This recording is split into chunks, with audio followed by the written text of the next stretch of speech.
Hi everyone, and thanks for joining today's webinar session on the Global Action Plan for Agricultural Diversification, which is an initiative in support of Agenda 2030's Sustainable Development Goal 2, Zero Hunger. In this session, we'll be discussing agricultural diversification, how agricultural, a more resilient agricultural ecosystem that supports our efforts to end hunger, achieve food security, improve nutrition, for Agricultural and Bioscience International, Crops for the Future, the World Vegetable Center, with the support of Research and Development Centers. Please be aware this session is being recorded and it'll be made available shortly after the webinar. Everyone, the link to the webinar on social media channels with our partners, so don't worry, there'll be plenty of ways to access the webinar once it's done. So just to let you know, we intend, so if you look at your screens right now, you'll be able to see a web link that says SDG2 webinar questionnaire. There's a bunch of really short questions that we'd like to get your input on. It's a chance to participate. There's going to be a Roundtable Forum on the 25th and 26th of October in Nairobi, which is going to be about identifying the contributions of agricultural diversification to Sustainable Development Goal 2. So if you click on that, you can give in your answers and we'll be able to use that as contributions to the Roundtable Forum later on. So what can we expect from the session? I'm just going to give you a quick rundown of what's going to happen in the next hour or so. We're going to start off with a short introduction, giving you a little bit of context about what today's session will be about. Then we'll move on to introduce our three panelists, each of whom are experts within the field of climate change and food policy. They'll each have 15 minutes to give their presentation, or maybe 10 minutes or so. And then we'll end up with a Q&A session. So just to let you know, Dr. Walter has to leave a little bit earlier, so we'll be prioritizing questions directed at him. So if you want to get those in as soon as possible, then that would be great. We can start compiling them. So you can submit your questions on your control panel. If you find yourself having any difficulties, feel free to use the chat box at the bottom, and then our IT staff will help try their best to help you out. Okay, so let's just get into it. A quick introduction to the topic of this seminar, the Global Action Plan on Agricultural Diversification. I'm just going to call it GAPAD for short, and how it supports Sustainable Development Goal 2, Zero Hunger. There are 17 Sustainable Development Goals, which are part of something that you've probably heard of called the 2030 Agenda for Sustainable Development, which was adopted by world leaders at the United Nations Summit in September last year. The 2030 Agenda lays out a plan over the next 15 years to fight poverty, inequality, and injustice, and protect our planet. It builds on the millennium that last, seeking to complete the Global Action Plan for Agricultural Diversification represents a plan of action in line with the Declaration on Agricultural Diversification, which was spearheaded by Crops for the Future and all ERCA partners. It supports 6 Sustainable Development Goals, which you can see on the PowerPoint slide in front of you. But today we're going to be talking about Sustainable Development Goal 2, which is about zero hunger. And it seeks to end all forms of hunger and malnutrition by 2030, making sure all people, especially children, have access to sufficient and nutritious food all year round. So let's just introduce our panelists. Today we've got 3 extremely qualified individuals who will be discussing how to end hunger and increase food security through agricultural diversification within the context of today's challenges. So yeah, these are our panelists right here. Dr. Simon Anderson, who is Director for Climate Change at the International Institute for Environment and Development. We've got Dr. Walter DeBoof, who is a Senior Program Officer with the Bill and Melinda Gates Foundation's Agricultural Development Program. And finally we've got Dr. Namukolo Kovic, who is a Research Coordinator with the International Food Policy Research Institute. So that concludes our introduction. I am going to pass on the buck to Dr. Simon Anderson. Unfortunately, he's not on a webcam.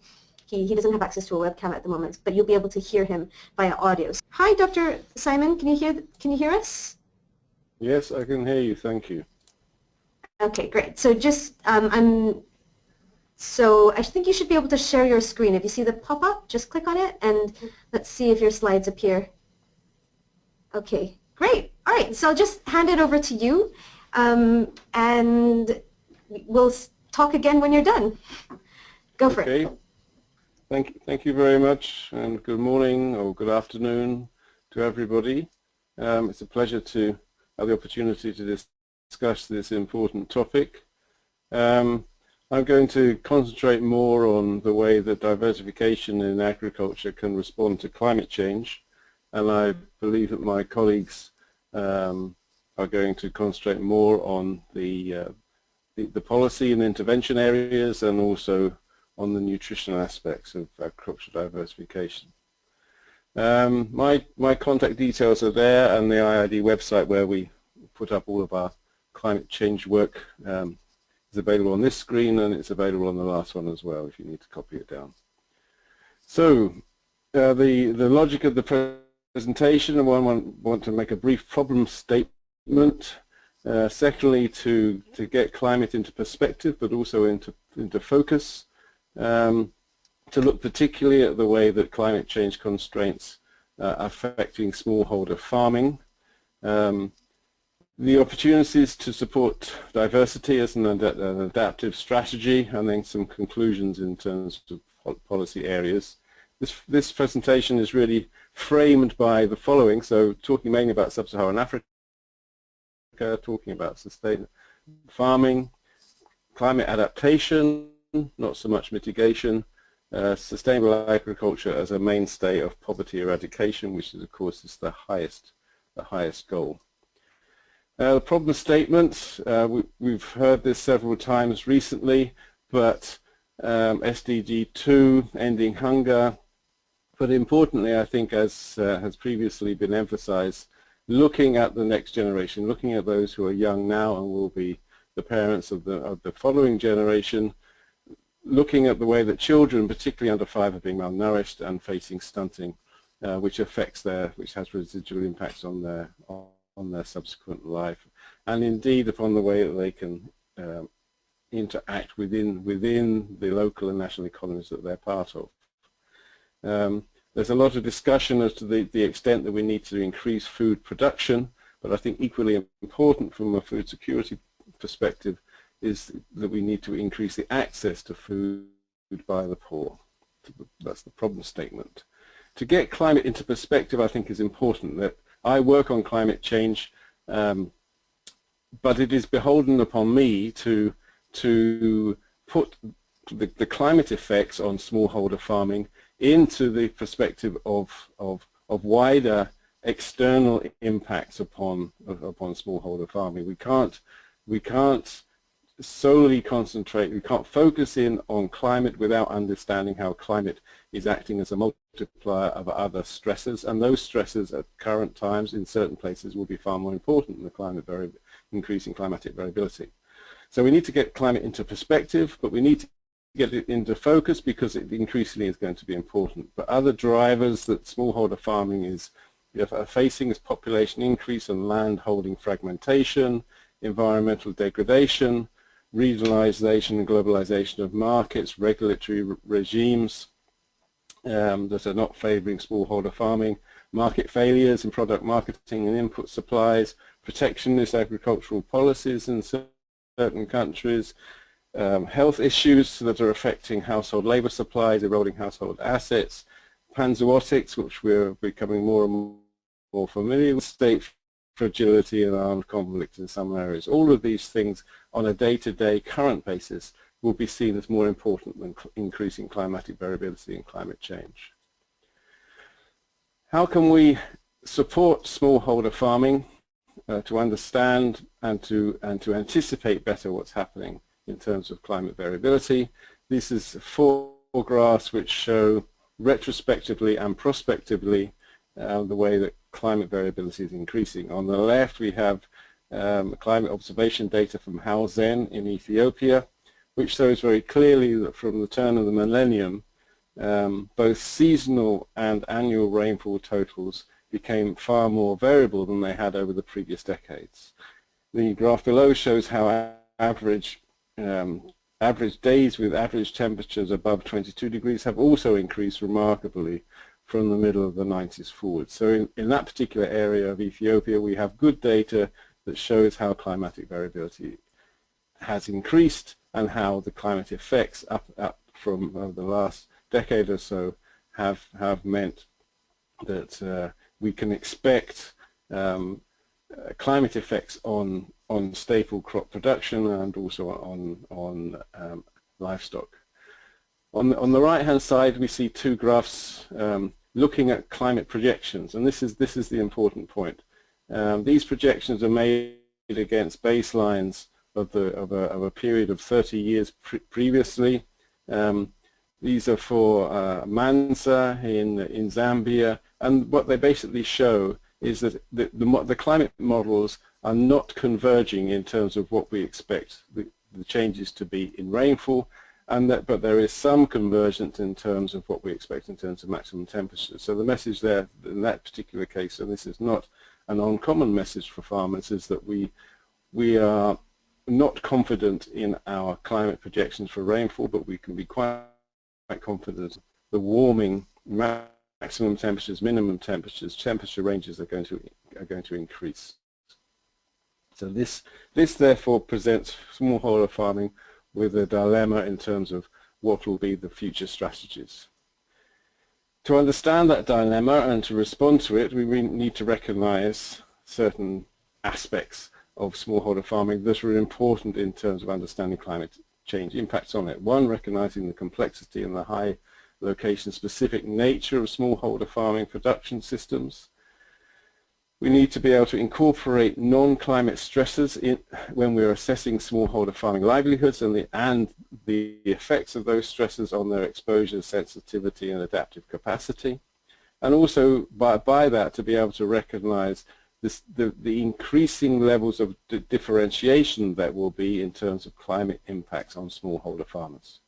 When we're looking specifically at climate change impacts, we need to differentiate between biological processes, how temperature and water availability are affecting crops and livestock, looking at environmental and physical processes affecting the production at the landscape level, watershed level, community level, but also we need to be looking at the impacts of climate change on climate sensitive diseases, both of humans and agricultural crops and livestock. All of these categories of climate change need to be looked at in the way that they are mediated through the household, through local food security, local and wider economies, and also mediated through the policy framework. All of these aspects need to be brought together if we are going to be able to understand better how smallholder farming can be supported in climate adaptation processes. And one of the ways perhaps that this can happen is by supporting diversity. I'm going to skip this slide because by the previous ones. So what are the opportunities to support diversity as an adaptive strategy? Firstly, if we have increasing climatic variability, diversity and collective action by smallholder farmers, would seem to be a rational response. Unfortunately, the process is within a lot towards specialization, and there is a fragmentation. There is less collective action than there has been. We recognize that smallholder farming is both complex and diverse. That complexity and diversity could lead to increases in climate risk, or they could compound the effects of increasing climate risk. But diversity, in terms of not putting all your eggs in the same basket, being able to hedge certain risks by diversifying the production system, seems to be a way that conventionally and traditionally farmers have adapted to climatic variability, and could well be the way that farmers react to climate change in the future. But to do that, smallholder farmers are going to need to maintain and invest in diversity, and this requires them to have access to resources, it requires collective action, and in some cases it requires support from exogenous factors like governments and intervention programs. I think it's important to recognize that climate and the impacts of climate change are going to be highly differentiated. They are going to mean that some households are going to be able to, what we call, step out in terms of making whole-scale changes to the farming system, maybe moving out of farming into other income generation activities. This currently is not being supported by agricultural policy. Agricultural policy tends to focus on the sector and on the productivity of the sector, whereas for smallholder farmers, stepping out of farming may be the most rational adaptive response to increasing climate risks. But also there's the opportunity to step up so that households are supported and have good climate adaptive capability are able to diversify their production, to perhaps move to resilient production systems, more climate resilient livestock breeds or crops. But unfortunately what we're already seeing is that the majority of households, when they are confronted with increasing climate risk, are hanging in. They are trying to maintain what they're doing, and they have little opportunity to step up or to step out. And unfortunately what we're also seeing is that climate effects on agriculture, agricultural economies and food prices and food productivity are major causes of farming households falling into poverty. And the way that perhaps we can support better farmers to adapt to increasing climatic risks is to look at the ways that the farming households are managing assets. And if we can support farmers to use assets in a way that increase the productivity of those assets but increase their convertibility so that they can save or they can borrow or they can loan and they can invest in household reproduction and consumption, then these are ways that we should be looking at increasing the climate resilience of smallholder farming. There has been an overemphasis, I would say, in terms of the technologies looking at climate in terms of simply reducing the productivity of smallholder farming, and that has led to a great emphasis by governments and by intervention programs on better use of inputs, adaptation in terms of specialization into what we call climate resilient crops, reduction in greenhouse gases from agriculture, and an investment in soils and water. Now these technological approaches of course are important, but they're certainly not the whole picture. There are ways, and this is been with by Biodiversity International, to support genetic resource management, both formal and informal seed systems.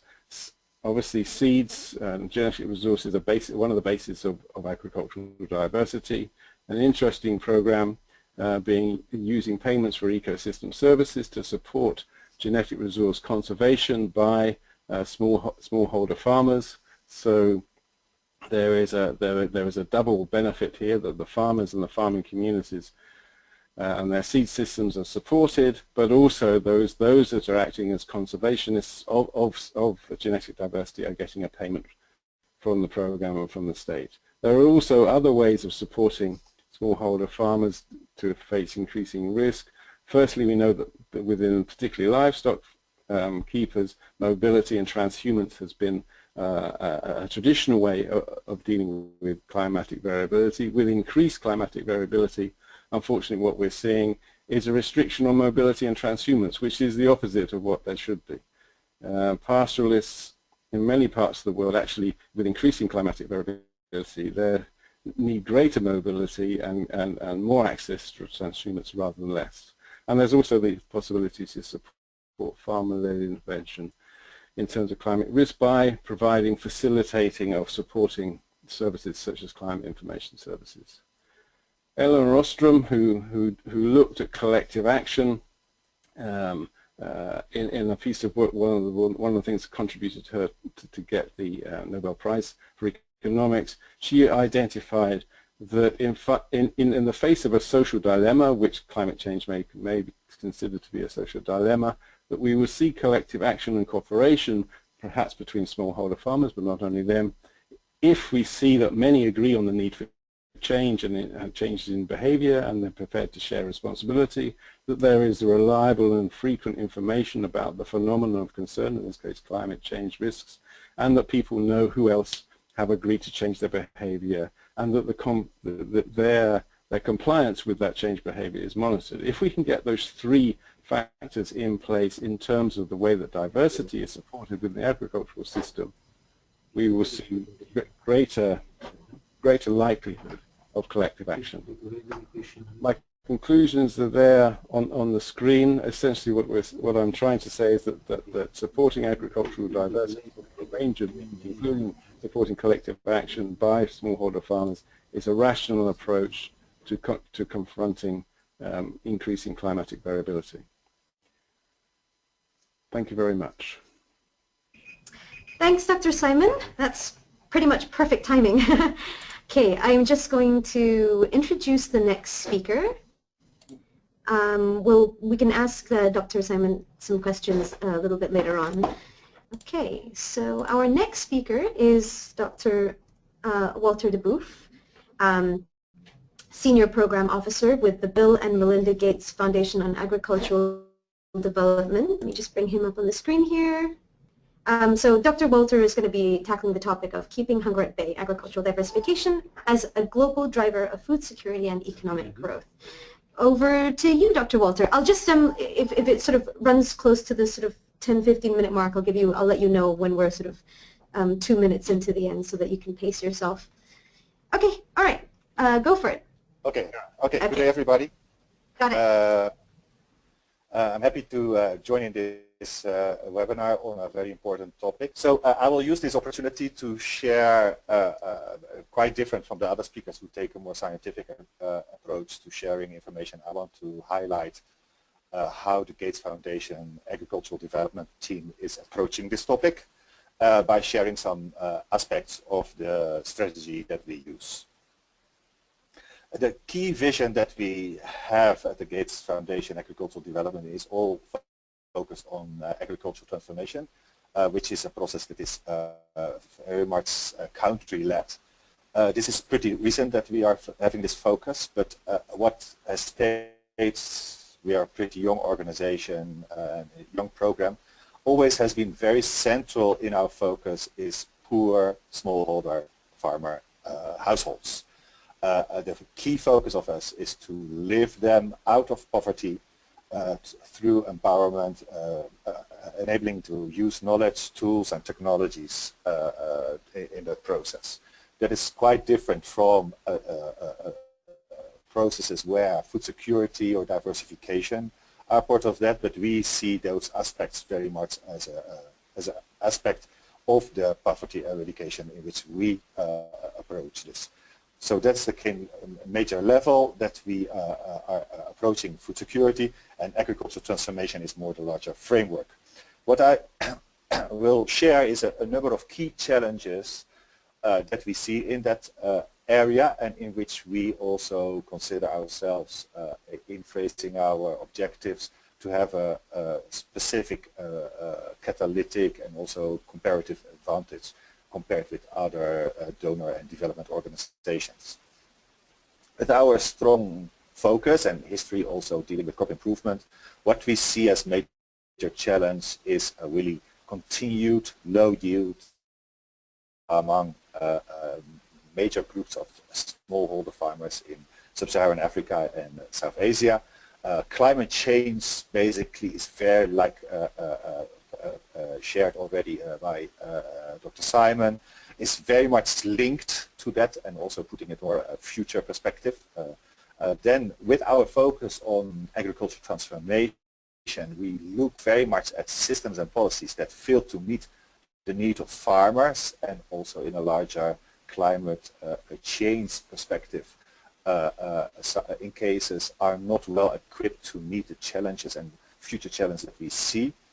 We see the continued and a very severe malnutrition that hampers smallholder farmers to deal with these challenges.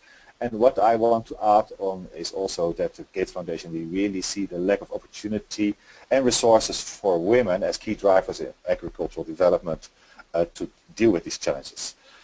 I want to go a little bit into detail in some of those challenges to put some context, and I will try to skip this slide following up on the conversation and presentation of Simon. only highlighting the point that we really see the point that he also makes by that worsening climate and the unpredictability, especially of rainfall and the rising temperatures that you see on the bottom of the text there, we really see as factors that worsen the situation for smallholder farmers to raise their productivity and also to have a better livelihood. With our focus on agricultural transformation, which is a response also for smallholder farmers to move out of agriculture or the country to transform the economies, we see that smallholder farmers often are lacking, are not getting the right attention, don't have access to basic infrastructure, they are very limited in their access to markets, which avoids them to further invest into agriculture or other opportunities, and even also the areas where we are very active in, like in seed and also soil fertility management and fertilizers, they really lack inputs. I think there is an interesting synergy also with the presentation of Simon in that way, that we try in agriculture transformation processes to deal with more with different situations where you can see the position where smallholder farmers are kind of for sale, where you have a vertical access of potential productivity, so high potential areas and lower potential areas measured in potential productivity of an area, and you also can do other access of good access in terms of markets or services to a one that is limited access. Most of the countries investing in agriculture, also for the ag transformation, target the left top areas with high potential and also good access. But we see that many poor smallholder farmers are living in the three other quarters. Often very clear in the right bottom, there's food safety networks, kind of programs targeting, but in the two other quarters there are clear opportunities, and there is a quite very big area of poor smallholder farmers, especially living there, and also areas, if you bring climate change into such a diagram, you as a kind of another dimension, there are very vulnerable households there. So what we really we need to highlight in future scenarios, and also we are exploring that, how to have more diversified actions in those different kind of situations and policies and systems dealing with that diversity. Then I want to emphasize the point that we see women as vital drivers of food systems for their families and communities in Africa and South Asia. It's very clear that they lack the equal access to information, technologies, innovations and services. And at the same time, at more local level, they are limited in their control over production and also limited in their way to innovate and move into new areas. We see that in a productivity perspective, there's a huge gap by this basically negligence in many systems and policies and also interventions targeting women. These different aspects together shape in our interpretation of those challenges, our comparative advantages as donor agency and development organization. I've highlighted three major objectives that shape our program. The one, which is no surprise, also because of our strong involvement in technology development and crop improvement and development of right genetics for livestock, is a focus on to boost productivity on stable crops and livestock. And food security and poverty alleviation among smallholder farmers are really shaping that component. The second one is to increase safe and affordable access to nutrient-rich foods by the poorest people in sub-Saharan Africa and South Asia, which add very much to the first one, a nutrition focus, and meaning also to direct also our activities in other staple crops, especially legumes, and also a strong focus in our livestock work. And the third one is linked to what I shared as my the final challenge is to empower women farmers so they have a greater access to resources and opportunities, as well as more control over the decisions affecting their farms and families. I want to share 3 examples. We have a very wide portfolio of activities, but I want to share 3 approaches and type of investments or group of investments we are making to highlight these 3 objectives. The first one on the left side is our strong portfolio in developing crop varieties. For example, we have 2 grants. One grant that is a long-term collaboration with ICRISAT in the development of tropical legumes, and also with ICRISAT in both with sorghum and millets. The legume is really a critical one dealing with income generation, and it's also a crop that is becoming more and more a commodity around the world, which gives opportunity, especially for women, to generate incomes. You see also in specific areas in South Asia and Sub-Saharan Africa that legumes are becoming more commodities. And of course, these leguminous crops are also very important in dealing with nutrition. The other grant I want to manage in that aspect is the HOPE project, which develops improved varieties for sorghum and millets, which in a context of climate change with rising temperatures and changing unpredictable rainfall are very important crops in many areas of South Asia and also areas of Sub-Saharan Africa. Our target is very much to deal with this biotic and abiotic stressors, but raise productivity for those crops as an opportunity also for farmers to increase the productivity for this major staple to them. And we see also opportunity that they get freeing up land or other resources for other activities, other crops or other activities, really to adapt to situations, so they have this food security buffer without these crops being major commodities or very limited commodities in the larger agricultural economies.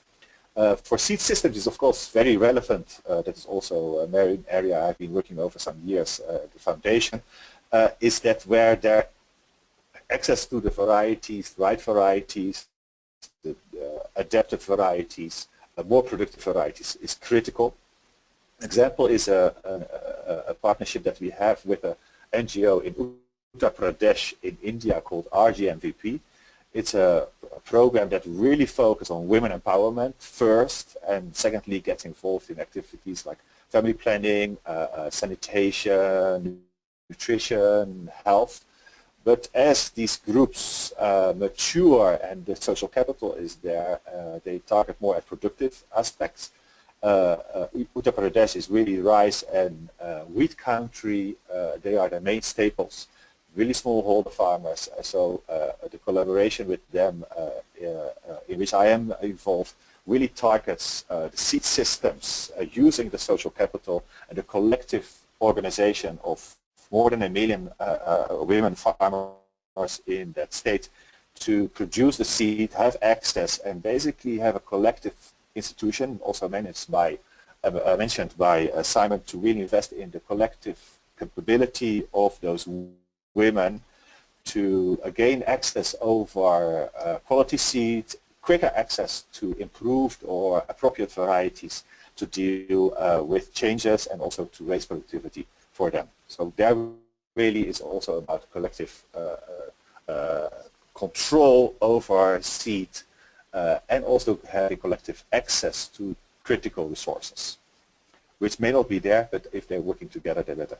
The third one is a small illustration of activities that I'm involved with the Islamic Development Bank in the Life and Livelihood Fund, where, for example, in Sierra Leone, we are scoping and developing an investment that deals with agriculture intensification and diversification.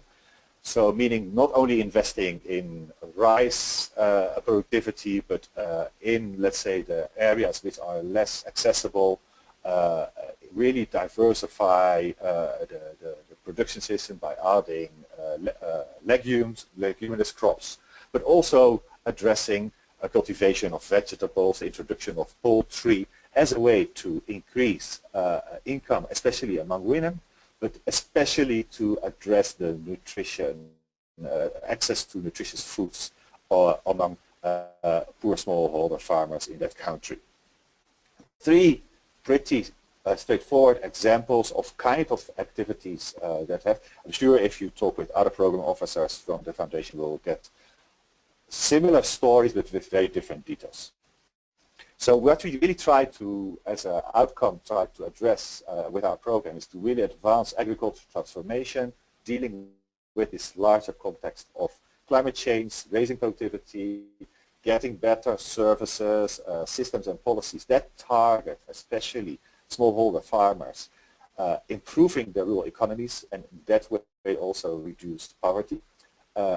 We do a lot, we say, but actually we operate always through our partners, which basically, in short, make crops and livestock more productive, improve nutrition, and help empower farmers, women farmers. Thank you for your attention. Okay, thank you, Dr. Walter, for that presentation. So yeah, if you have any questions, remember to get those questions in for Dr. Walter as soon as you can, because he's got to leave a little bit sooner. Okay, so yeah, Dr. Namakolo is a research coordinator with in the Poverty, Health and Nutrition Division of the International Food Policy Research Institute, IFPRI, which is based in Addis Ababa, Ethiopia. The role of agricultural diversification on enhancing nutrition security and livelihoods. Thanks for joining us. Okay, so I'm just going to make you a presenter, so if you could just click on the pop-up and share your screen with us, we'll be able to get your PowerPoint slide up. Thank you. So I will be concentrating on enhancing nutrition security and livelihoods and the role for agricultural diversification from an African perspective. My presentation outline, I'll start with definitions, some pathways from agriculture to nutrition outcomes, some expectations from agriculture for Africa's nutrition security and livelihoods, observations, and both on nutrition situation as well as on livelihoods, and also give the comprehensive Africa Agriculture Development Program as an opportunity on the continent to improve nutrition through agriculture. And then I will also give lessons from biofortification that really point us in the way that things can be better, and then a way forward. In terms of definition, we talk about nutrition security as existing when all people at all times have physical, social, and economic access to sufficient, safe, and nutritious food to meet their daily needs as food preferences for an active, healthy life. So it's all people, including the poor. And then your livelihoods referred to the means of making a living that may include capabilities, material assets, or social resources and activities. These livelihoods needs to be sustainable, and this happens when it can cope with the and recover from stress and shocks, and maintain or enhance the capabilities and assets both now and in the future. Now, in terms of expectations from agriculture for Africa's nutrition security and livelihoods, we would like agriculture to provide for more diverse diets through the life cycle for both the urban and rural poor. And I'm emphasizing the urban and rural poor because these are the most vulnerable groups that need to be reached. And then it should also support and provide improved livelihoods to complement access to improved diet diversity for both rural and urban poor again. There are three pathways that have been identified in terms of moving from agriculture to nutrition. And starting with food production, the food that is produced can either be consumed directly by the smallholder farmers or the people that are produced at a subsistence level to improve their nutrient intake, or they can sell the food and from the money they can buy additional food. Then there is also the income route where agriculture is a source of income that can also be used to diversify diets as well as to pay for other things such as healthcare, also improving nutrition in the end. And finally, the other pathway is through female employment. Noted from the slides that Dr. Booth shows, there's a lot of women there working. A lot of women working in the fields can earn employment from there, and from there the monies that accrue from there, the income is used to purchase additional diversity into their diets, but also can have negative consequences towards nutrition by impacting care capacity and practices negatively, or by impacting the amount of energy expenditure by women, making them more likely to get ill, and also reducing their nutrition status, which impacts on the children as well. So some observations in terms of agriculture's, Africa's agriculture development on diets and nutrition is that there is a definite mismatch between the production and productivity improvements that we are currently seeing compared to that of the nutrition situation. Undernourishment has significantly improved in many countries, and with some recording well over 60% reductions over the last 2 decades. However, reductions in undernutrition and micronutrient deficiencies have not kept pace, and more effort is therefore needed to linking agriculture to more diverse diets and better nutrition. So recent developments on biofortified foods suggest that more is actually possible within the agriculture sector. The slide looks at the trend in undernourishment and under 5 chronic malnutrition represented by stunting for selected African countries, and it clearly shows that there is a mismatch between the reductions that we've seen in undernourishment represented by the blue bars compared to the reductions that have been seen on stunting in the same countries, with the exception of Kenya. Zambia is even more interesting in that despite having seen agricultural productivity levels increase, despite having seen economic growth in the last decade, what we are actually seeing is an increase in the proportion of the population that is undernourished. And the decrease in stunting then in decomposition analysis has been found that a lot of the work that's been done to control malaria has actually contributed to that, and not necessarily improvements in diet. So we look at on this slide at the minimum diet diversity and minimum acceptable diet for children 6 to 23 months for selected African countries.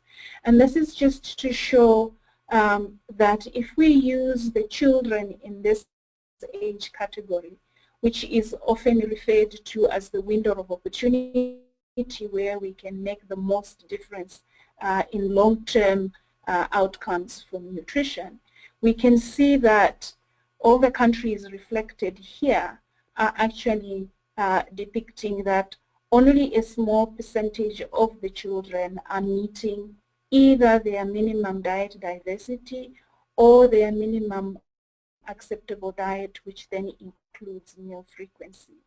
So essentially the agriculture developments that we want to see on the continent should impact these kinds of statistics to improve diets and through there to have better nutrition outcomes. So things are not where they really should be.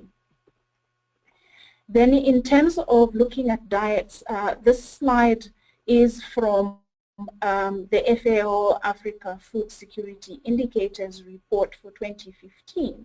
And starting from the bottom, we are looking at the green bars, which is the contribution of cereals to the dietary energy intake.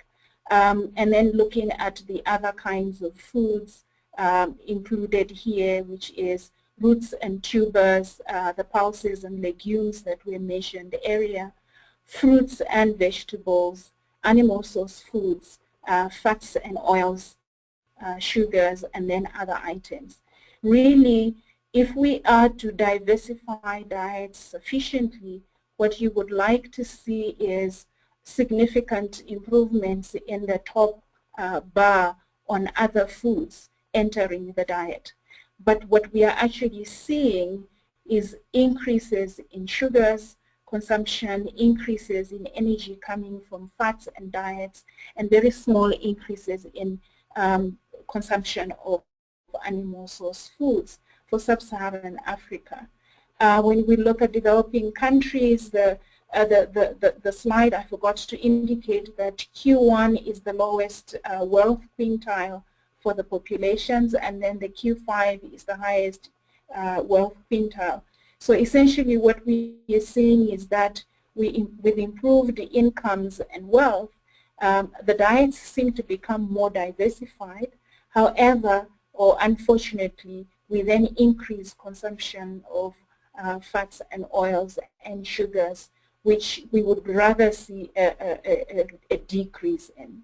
So the agricultural developments that are taking place should impact the diet diversity in such a way that we see more animal source foods consumption, more fruits and vegetables, which is not happening, and also more of the pulses and legumes that will complement both livelihoods and nutrition.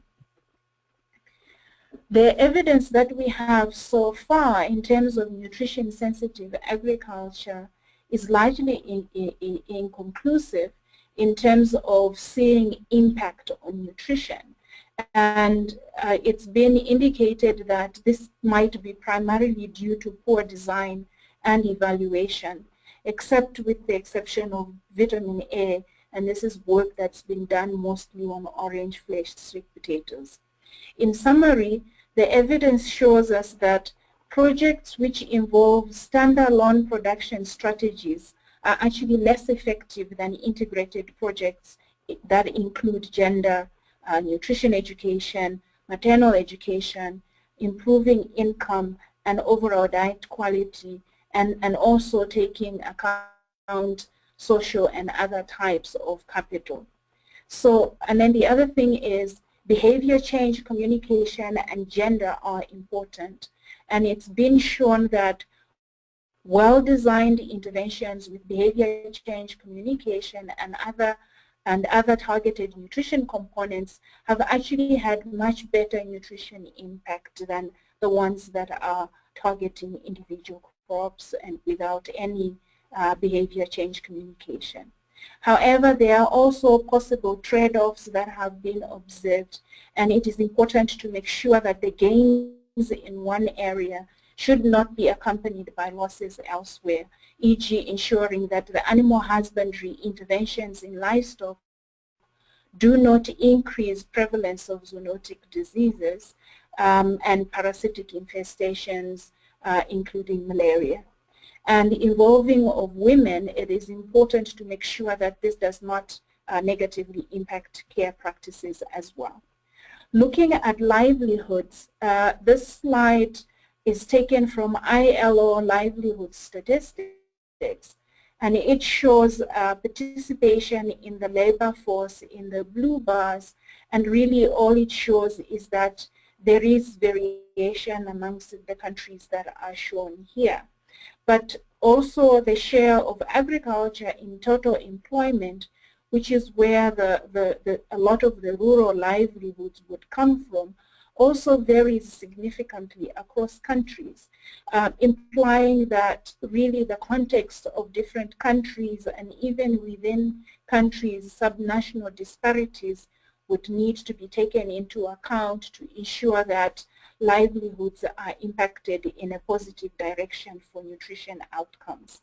The graph also shows that women employment rates depicted in red bars tend to be, in terms of unemployment, tend to be low, which is often very surprising, but really if you saw Dr. Dubov's slides, a lot of the pictures show that women are very busy doing all sorts of things and therefore are employed, but that employment, the types and quality of livelihoods that are there are not necessarily helpful to better.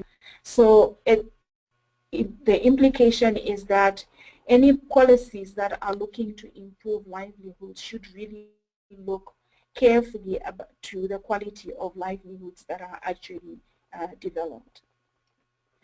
Now, the Comprehensive Africa Agriculture Development Program, GAPAD in short, is really an opportunity for linking agriculture to nutrition on the continent. At least 44 of the 54 African countries are already participating in this program that emanated from the Maputo Declaration of 2003.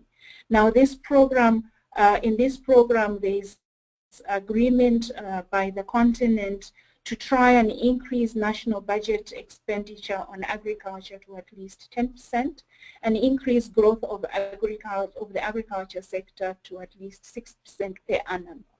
Then in 2014, the Malabo Declaration, which also refers to GAPAD,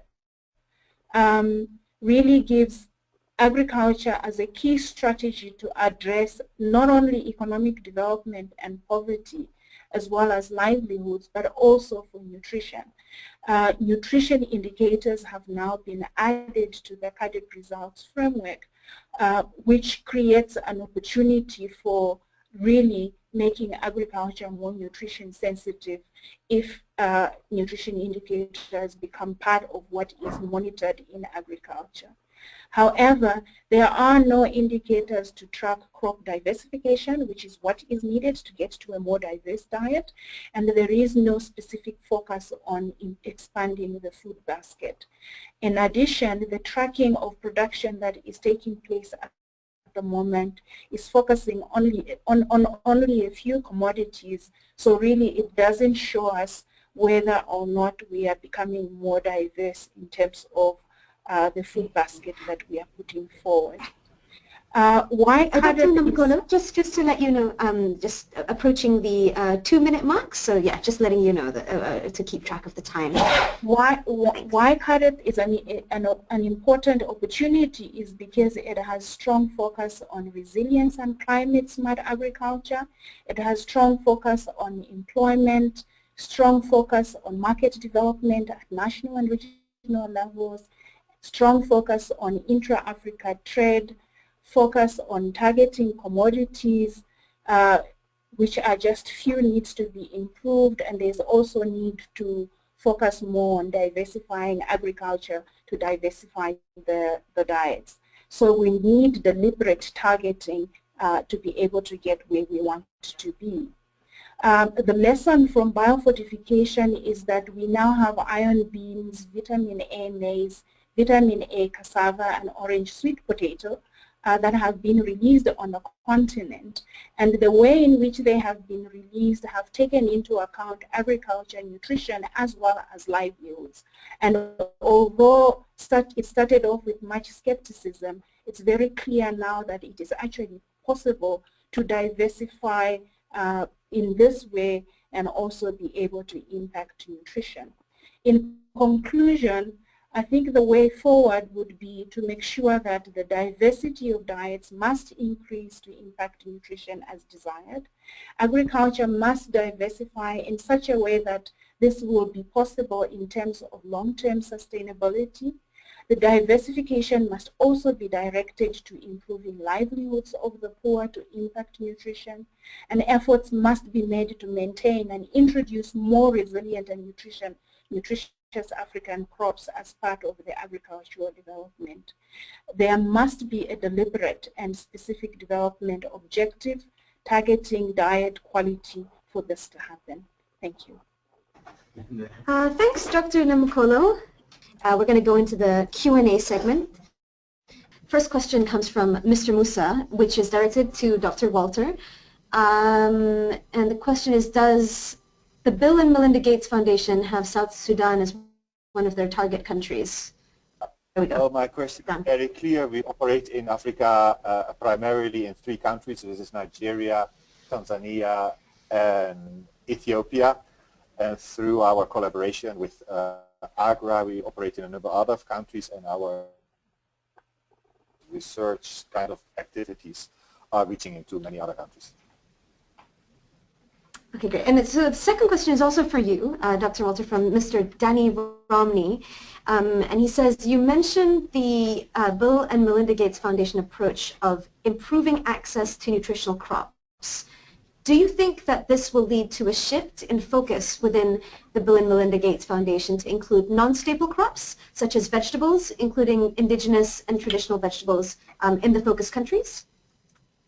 My answer is the change from our staple crops will not change of our main global good investments, also our downstream areas.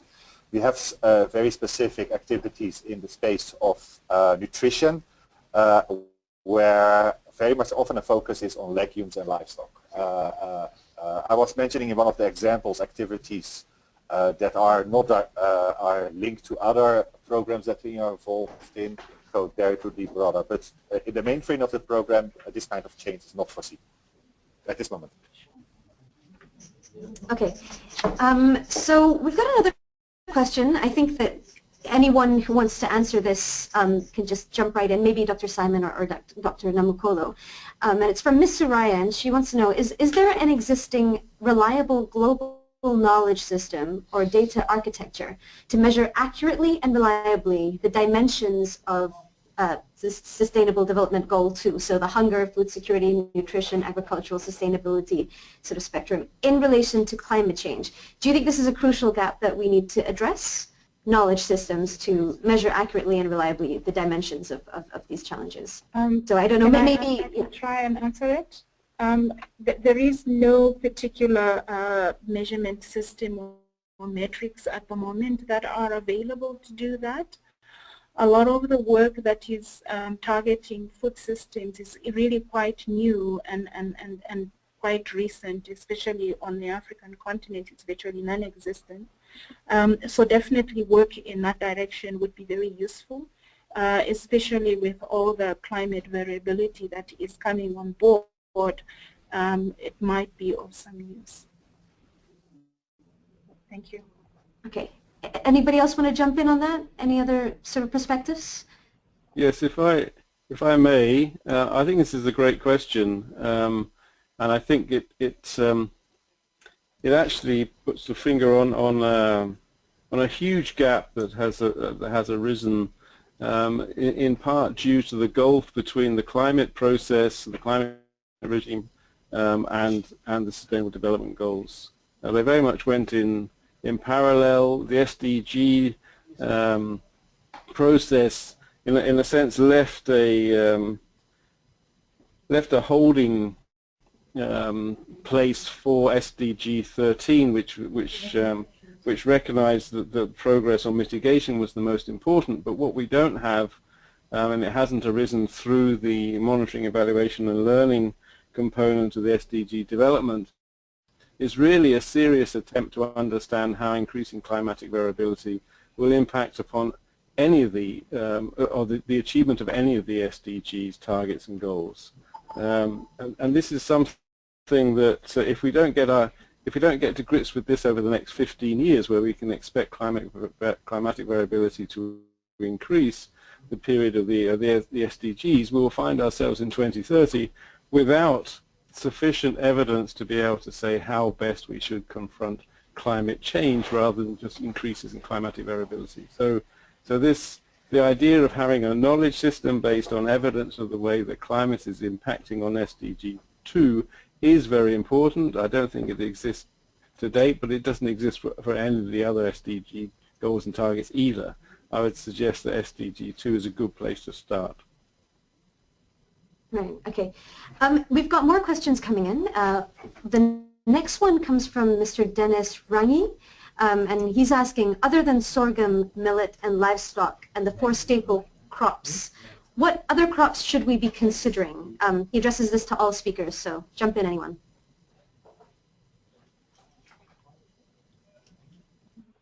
I think there's a lot of crops out there to consider. Well, millets should be one in the list that you have made for sure.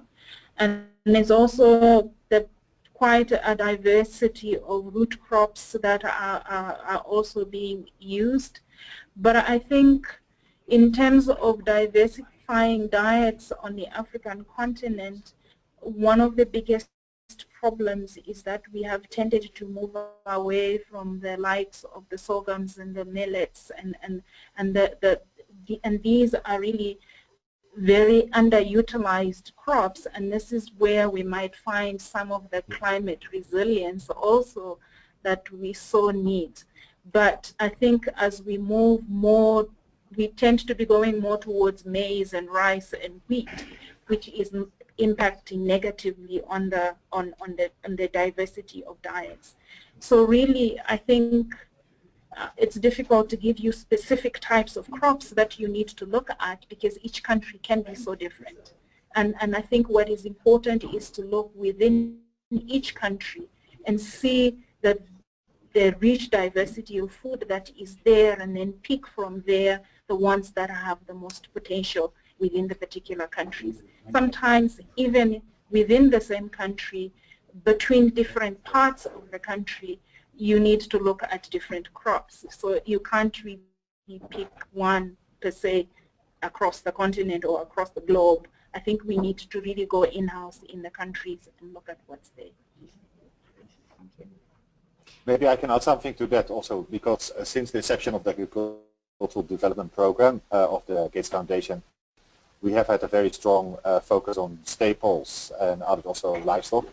But we have, I think as a donor, we have been very clear also in our contributions to keep this staple crops and livestock quite broad, including sorghum millets, several legumes, also developed very unique interventions in the root and tuber. And I agree completely with Dr. Namakula. The aspects are very much local level specific, but we need to have appropriate knowledge base how to deal with these different commodities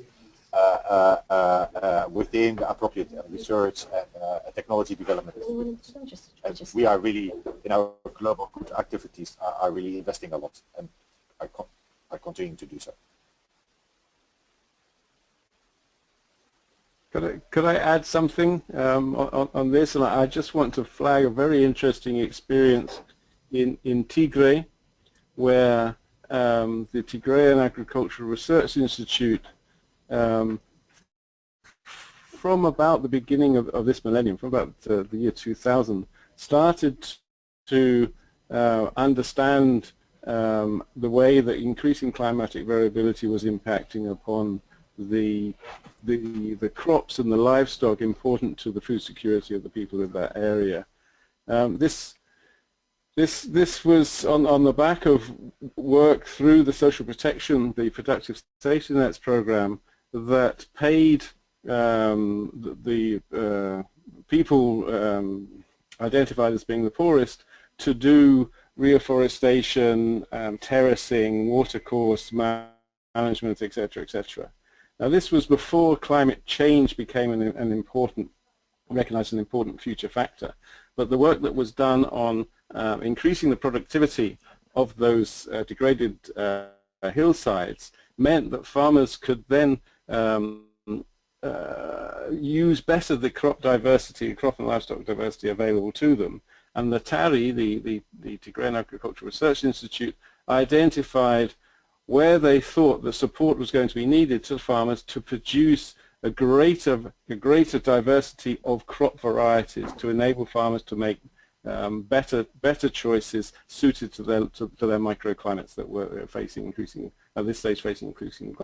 climatic variability. So it is going to be as we've all said, it is necessary to be supporting smallholder farmers to be making rational but effective choices, and diversity is a key to that. Predicting where global markets and commodities are going to go is the job of policymakers interested in the agricultural productivity and competitiveness of the agricultural sector, but there is a developmental outcome that we need to see here, that diversification of agriculture will serve far better, and research can play a role in terms of not only maintaining diversity but increasing the choices available to farmers to be able to react to the multiple environmental changes that they face. Got a question for Dr. Namokolo from Max Harriman. You mentioned that we lack data on crop diversity in Africa, and he suspects that this is the case globally. Is there any uniform scale for measuring and reporting agricultural biodiversity that would facilitate comparison across geographic regions or temporal periods? I'm not aware of a particular one that is there, so I'm unable to answer the question. But I think the colleagues at Biodiversity International do, they do what they are calling agro-biodiversity surveys that they do. So maybe if you look up their website, there's specific methodologies that they are using to actually try and measure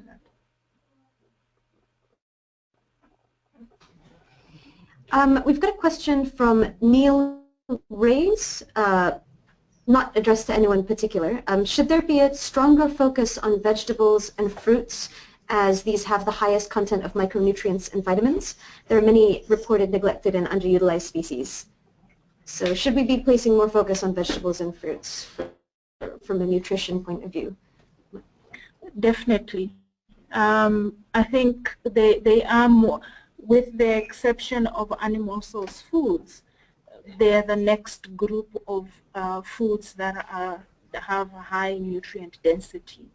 And if you look at the one slide that I showed you, while we are changing patterns across wealth quintiles on the continent, the fruit and vegetable category is the one that doesn't seem to be doing as much as it should be doing. And that's the area where the nutrient density is going to come from. So it's the pulses, they're not moving much, and it's the fruits and vegetables, they too are not moving much. We are getting increases in animal source food consumption, but it comes with also much greater costs, and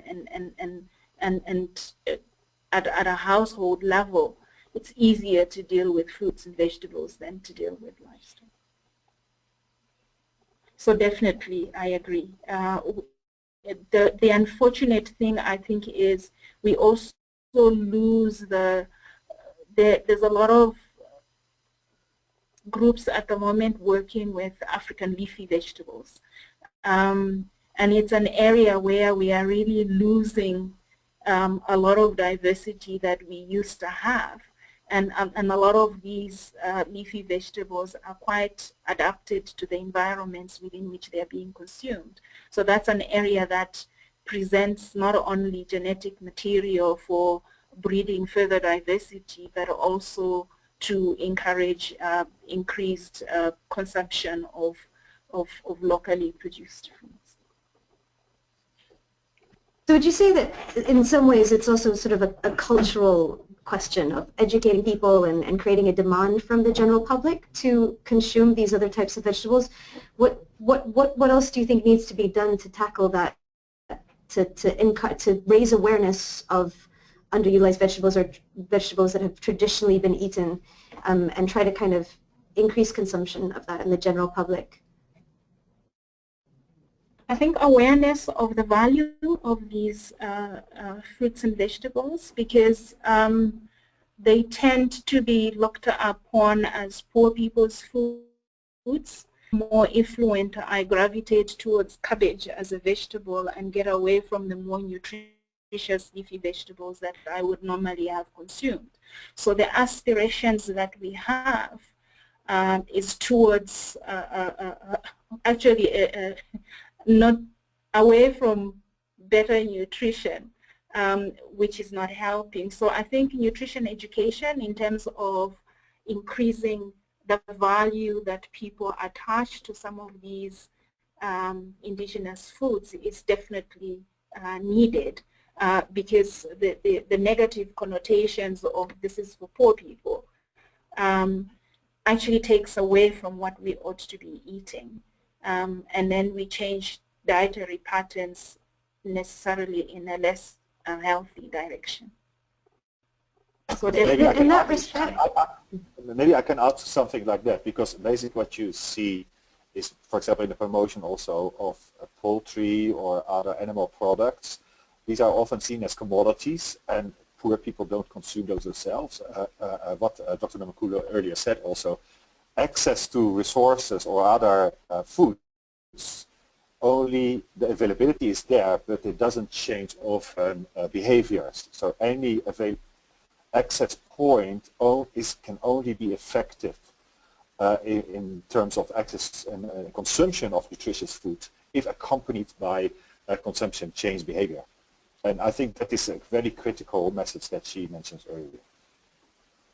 do you think there's, so in terms of the focus that and how we tackle the issue of food security moving forward, do you think there's room for developing partnerships that focus on that educational element? Do you think enough is being done? Are there any initiatives, or are there enough initiatives that kind of focus on that element? The educational, I don't know, for example, maybe local news stations or newspapers, or just ways to kind of tackle that from public understanding, public education. If we are serious about nutrition, you need to take an integrated approach. So it's not only production of those, it's also the aspects dealing there. And I think Dr. Namakulu made it very clear you have to take into account also health aspects. Women empowerment is very critical in dealing with nutrition.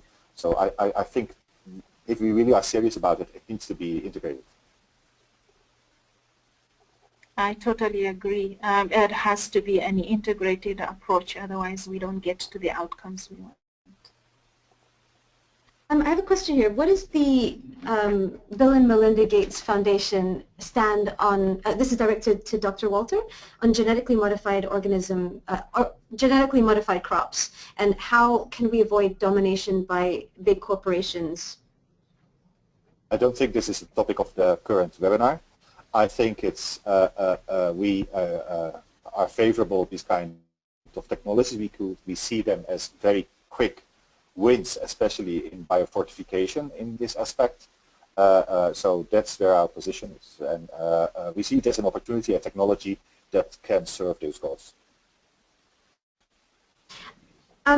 So one of the, I think about 60% of our diets are based on four main crops right now: maize, wheat, soya, and rice.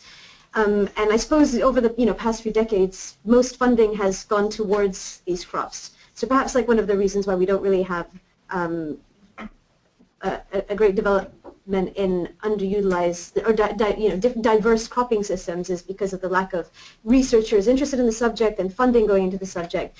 Do you think this is a big challenge, and how do we start encouraging more funding and more people to invest their time in looking at diversified cropping systems in terms of research and improving them? And anyone? I think there has been both a research and a policy bias towards that you are mentioning. So you have, if I can give Zambia as an example, it is considered a very maize-centric place, and the politicians talk about you touch maize, you lose an election. So you have entire agricultural policies that were driven by one crop. The fertilizer subsidies that the government was using were tied to maize. So if you want fertilizer, you grow maize. If you grow something else, you don't have access. So those kinds of policies do tend to shrink the food basket, if you will. And then you have the market development that comes along with that. If the policies are looking towards particular crops, then that's what the farmers will grow. That's what they can sell. That's what they can get to market more easily. If you want them to diversify, you also have to create avenues for market development for these other crops. And that's where governments, I think, at policy level can do more to encourage diversification. And so far, I think I kind of, if I look at the CADEP program for the African Union, when they're monitoring, they're talking about 5 key commodities. And this is a program that is running across the continent. So the implication is the government chooses a few and they focus on those ones at the expense on anything else that might be useful to develop. So I think at the policy level, yes, governments can do more to encourage diversification. Are there any examples of anyone that is doing this well? Any examples of progressive policies in specific governments that are kind of actually looking at this? Or maybe there aren't. I was just wondering if there's anyone that stands out in doing a good job. The one example I can think of is Kenya, and I'm not sure whether it's actually policy-based other than because they have smallholder farmers that are managing to diversify into the fruits and vegetable markets enough to enter, for example, the European Union markets. So there are some policy frameworks there that might be promoting of that. However, I think you can also have a swing too far in that direction so that the people then that get involved are those that can produce at the level of intensity that is required for export markets at the expense of smallholder farmers to be able to access similar kinds of things. So I think the policies that are needed would be those that are specifically directed at smallholder farmers. There are millions of them. So that's where the progress will come from. And if you go for only the ones that target already well-developed commercial farmers, they don't even need government to interject. They can do their thing according to market forces. So I think policies targeting smallholder farmers are critical. Dr. Simon, do you have any input you want to contribute? I'm aware that your screen is not here, so it's a little bit. I want to make sure that you're part of the conversation. Thank you very much. Oh, yes, I'd just like to say that this move towards focusing on agriculture and nutrition and agricultural diversity as a driver of improved nutrition is something that we really do need to consolidate. And if we can consolidate it in a way that enables policymakers to prioritize developmental outcomes of investment in agriculture through diversification, to do that alongside their interest in increasing agricultural productivity for GDP reasons, then we might start to see some changes. Up until now, what we've seen is that policymakers across the world have been supporting agricultural productivity, and that has led to specialization, and it's led to the markets favoring the highly productive sector. But there are developmental outcomes like improved nutrition, and particularly nutrition of children, that should be higher up the policy agenda in terms of the agricultural sector. When we see that, then we might start to see some positive changes. The question is, how do we achieve that? And is there enough evidence out there that a policy framework that supports diversification is one that does directly lead to the developmental outcomes?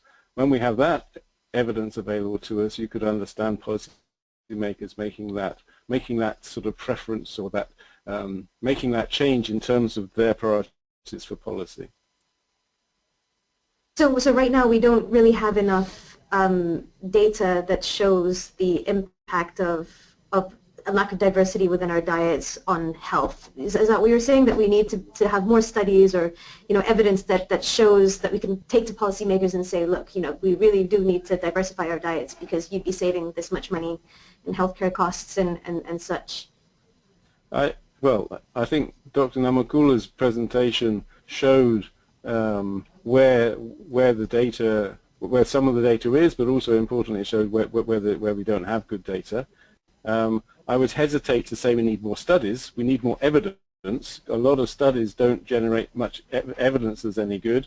So we need more evidence that agricultural diversification leads to developmental outcomes. We have if you remember back to the Human Development Report of 2008, 2007, 2008, there was quite a lot of information in there that showed the way that residual impacts of extreme climate events on the health and nutrition of children was actually quite strong. That evidence wasn't translated into policy recommendations in terms of the ways that environmental impact on agriculture has significant residual impacts in terms of nutrition. So we need, as the question started to, the earlier question said that we need to have around SDG2 a framework for learning how our progress is achieved, and particularly looking at climate impacts, but not only climate impacts. We need that particularly to understand how changes in the policy framework lead to increased diversification and therefore knock-on effect in terms of improved nutrition. If we can put that chain of evidence together, it should be more convincing to policymakers who are affable, who are sensitive to developmental priorities. I think one of I know a lot of the... Sorry, go for it. I think one of the limiting factors at the moment is that we are not necessarily generating any useful information for nutrition within existing agricultural development programs. And I think if they have nutrition objectives that you can actually look to see how they are impacting nutrition and be able to tweak things and to direct progress, we would move much further with some of what we are already doing. The problem is nutrition hasn't really been part of that process. We kind of slap it on at the end or to say, but what happened? And that the programs were not designed to show anything on nutrition, so you're not going to see anything. So I think, and this is where I think CADIP is quite an opportunity, because there is now a program to mainstream nutrition into agricultural investment plans. So the implication, if done properly, is that you begin to see nutrition objectives as part of agricultural investment plans at national level. Then hopefully you will have actual activities within those programs that specifically address nutrition, that specifically see to the fact that whatever development activities that are going on will actually impact nutrition in one way or another. So it's an opportunity that is with us now, but it's one that needs to be managed well to get where we want to be. We have one question from Nanima Romarik, and they're asking how neglected and underutilized species could contribute to food security in Africa, and what could be the first steps for that? I think the first step is creating demand for them, either through nutrition education or through other channels. But the smallholder farmers, remember, they're also trying to make a living. That smallholder farming is a livelihood. So if they will grow something that they know they can take to market, that they can get something out of. So if there is a demand for those underutilized crops, the smallholder farmers can look at them as opportunities to diversify some of their livelihoods. So that's, I think, critical.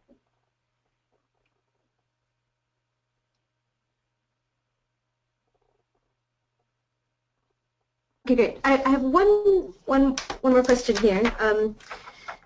Would corporate farming be a more viable option in the long run as opposed to small farmers from the aspect of economies of scale, access to modern amenities, for example, schools, and understanding of agronomies? Sorry, I'm just trying to read the understanding agronomy. So would corporate farming be a more viable option in the long run as opposed to small farmers from the aspect of economies of scale, access to modern amenities, and I think understanding of agronomics in terms of food safety and handling and use of pesticides. Does that question make sense? Sort of. If we look at, let me come, for example, the experience in Asia in agricultural development shows that basically the big agricultural transformation that happened in many parts of East Asia is based on smallholder farmers, really raising the productivity and becoming commercial gradually themselves. That is of course also an entrepreneurial type of agriculture, but it's basically driven by smallholder farmers. So if corporate farming means commercial farming in the context like Africa, large scale, or huge farms like we know in Brazil, yeah, that's a very different strategy. But we see that in the context of poverty alleviation, food security, where a major part of the poor and also the North people are smallholder farmers. The experience from Asia shows to create systems and policy in place to promote agricultural development based on those farmers which are there. I think I agree, because context is really important. When you have countries like Zambia, where 80% of the food is produced by smallholder farmers, talking about corporate farming is really to address large swathes of the population becomes limiting. So the Asian example then becomes more viable. There are countries on the continent, South Africa is more into corporate farming than any of the other African countries. And yeah, they're producing a lot of food, but if you look at the subnational disparities between poor and rich and what have you, there are some problems there also where they are asking questions as to how good that model necessarily is for them too. So I think context is really important in deciding which way to go with the farming methods. Just one last question. In terms of when we talk about diversity, we've been looking a lot at individuals and food security from a human perspective. But do you think there are other ways that we need to also be looking at how diversifying our food crops can contribute to, for example, livestock feed and energy? And do you think this is a larger focus that we need to be looking at? Because I mean, a lot of the food crops we're competing with a lot of the current food crops for energy, for fuel, and for livestock feeds. So instead of competing with popular food crops, we should be looking at how alternative food crops and a more diverse farming system can actually solve those problems.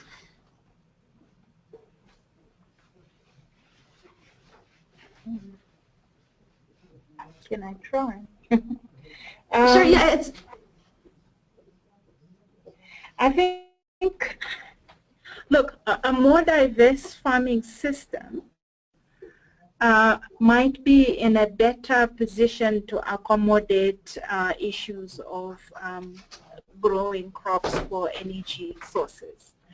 A less diverse one, it's a little bit more difficult, because if the one source of food is the only one that's also going to energy, then the food must come from elsewhere. So I think within developing countries, there's usually sort of like resistance towards agriculture for energy source because of the competition with the needed food sources. So I think it's one of those, again, that's debatable depending on the context and what is possible and the implications for food security for a particular context.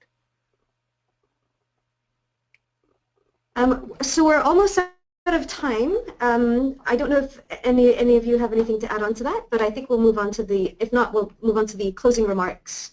I don't know if you want to maybe recap or any sort of any thoughts that you have to conclude this session. Perhaps we could start with Dr. Simon, see if you have anything to say, and then we'll just yeah, move forward and end the session.